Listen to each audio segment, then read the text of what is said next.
नमस्कार मंडळी, मी Kangane sir धमधम YouTube चॅनलमध्ये आपले सर्वांचे हार्दिक अभिनंदन। आजची बोधकथा आहे गुपित। खूप वर्षापूर्वीची गोष्ट आहे। सर्व प्राण्यांमध्ये अगदी मंद गतीने चालणारा प्राणी म्हणजे कासव। सर्व कासवांनी एका ठिकाणी जंगलामध्ये आपल्या मित्रमंडळीची सभा बोलवली आणि त्या सभेमध्ये सर्वानुमते त्यांनी ठरवलं की पंढरपूरला जायचं।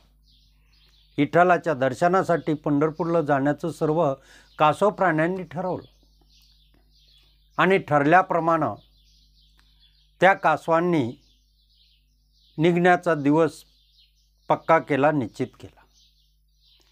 त्या दिवशी सर्व कासव मिळून पंढरपूरला निघण्याचं सकाळीच ठरलं। पाहता पाहता दिवसामागून दिवस गेले आणि देवाच्या दर्शनाला जाण्याचा दिवस त्यांचा उगवला।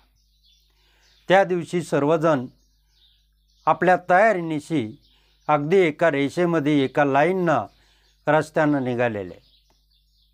जो मुख्य कासव होता, त्यांचा कारभारी होता, तो पुढे निघाला। त्याच्या पाठीमागं सगळ्यांनी अगदी एका लाईनमध्ये सगळे चाललेले आहेत। जात जात एक मुक्काम, दुसरा मुक्काम, तिसरा मुक्काम। एका जंगलातून पुढे रस्त्यानं ते जात होते। त्या जंगलामध्ये एक कोल्हा राहत होता। कोल्हा फार धूर्त आणि लबाड होता। त्या कोल्ह्याला वाटलं या कासवांची शिकार करावी।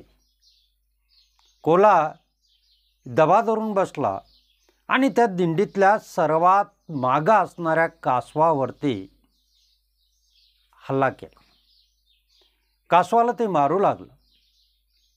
पण मित्रांनो, कासवानं आपले पाय, मान, डोकं सगळं असं पोटामध्ये घेतलं आणि कासवाचं वरून जे कवच असतं ते फार कठीण असतं, कडक असतं।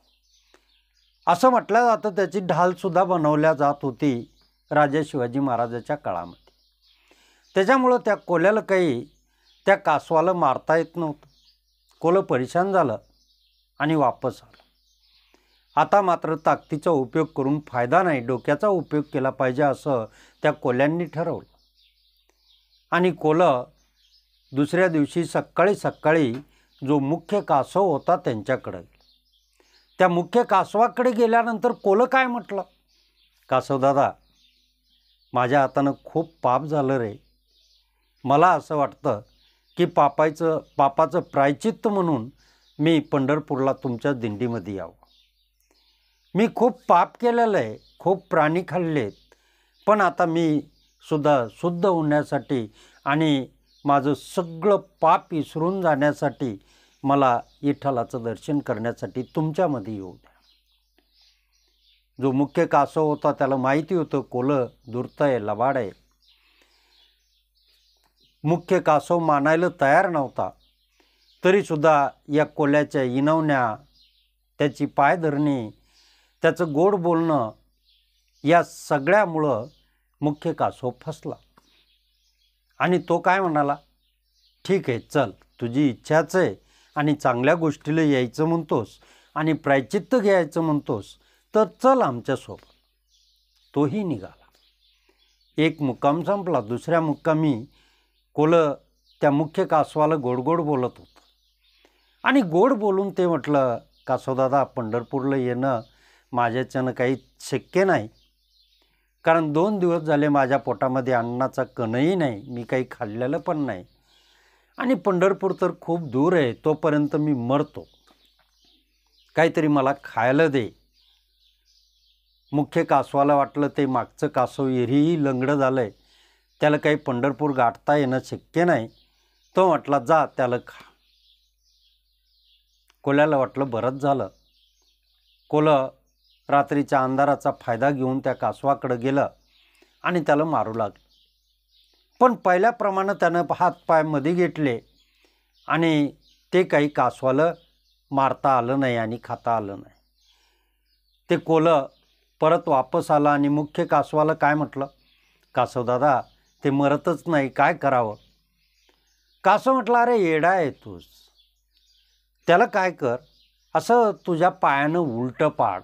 तू जर त्याला तुझ्या हातानं उलटं केलं तर खालून पोट त्याचं नरम असतं आणि ते खायला तुला सोपं जाईल. ही कासवांची आयडिया कोल्याच्या लक्षात आली. कोलं पाठीमागं गेलं. त्या कासवानं ठरल्याप्रमाणे हातपाय मध्ये घेतले. कोल्यानं काय केलं, त्याला उलटं केलं. खालून त्याचं पोट नरम होतं, ते फाडलं आणि खाऊन टाकलं. कोल्याला कासवांची गुपित लक्षात आलं. तो रोज पाठीमागचा एक एक कासव खाऊ लागला. जसं जसं पंढरपूर जवळ येऊ लागलं तसं दर मुक्कामी एका कासवाला कोला फस्त करायचा. हळूहळू पंढरपूरच्या अलीकडच्या गावाचा शेवटचा मुक्काम आणि फक्त राहिला मुख्य कासव.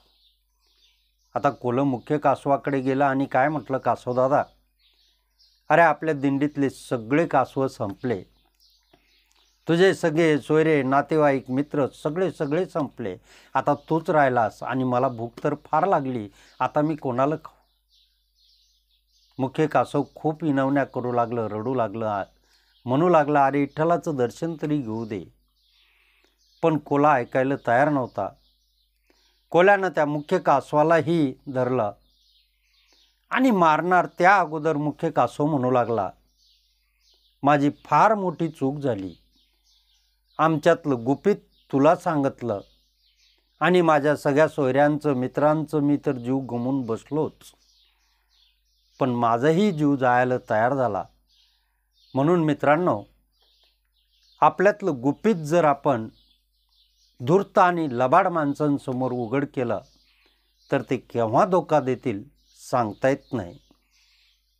गोष्टीचा तात्पर्य, आपलं गुपित आपणच ठेवावं, इतरांना सांगू नये. मित्रांनो, गोष्ट इथं समाप्त झाली. जर आपल्याला आवडली तर शेअर करा, लाईक करा, बेल आयकॉन दाबायला विसरू नका आणि हो, आवडलं तर कमेंटसुद्धा करा.